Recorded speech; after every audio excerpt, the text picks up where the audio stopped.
We're looking at Oscar, the first human modular prototype that is able to live in various setups.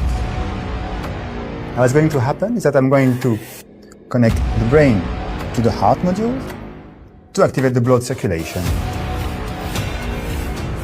Now, the lung is going to start breathing. You can see both organs are now collaborating.